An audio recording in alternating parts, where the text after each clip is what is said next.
ធ្លាយនិយាយមិនចេញក្នុងទ្រូងតោម្នេញ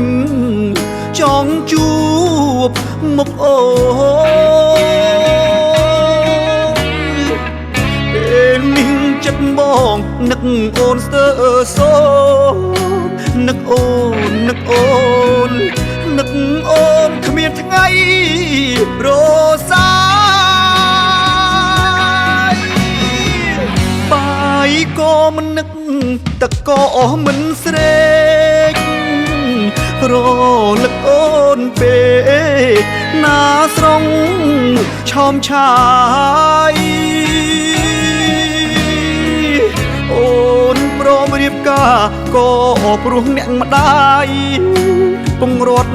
រូបស្រីឲ្យឆ្ងាយពីរូបបងទៅ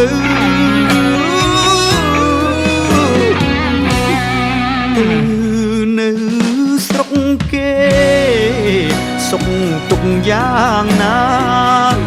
ដឹងទេរៀមរាបារម្ភពេកក្រៃខ្លាចអូនលំបាខ្លាចអូនរីងរៃខ្លាចប្តីថ្មីអូនមិនដូចបង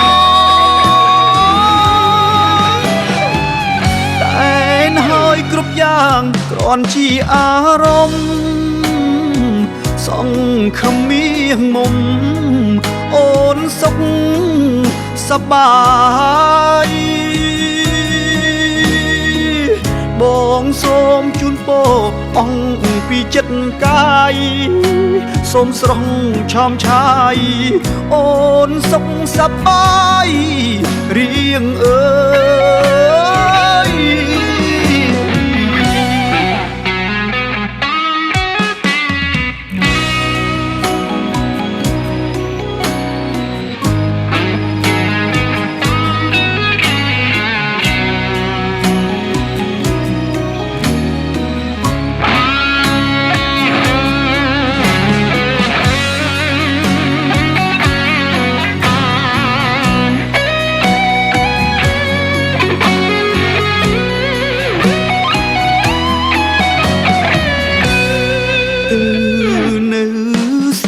គេ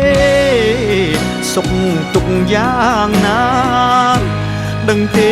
រៀមរាបារម្ភពេកក្រៃខ្លាចអូនលំបាខ្លាចអូនរីងរៃខ្លាចប្តីថ្មីអូនមិនដូចបង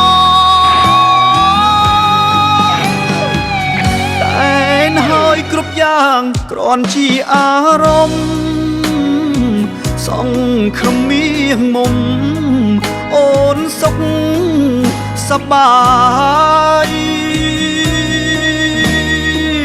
បងសូមជូនពរអង្គពីចិត្តកាយ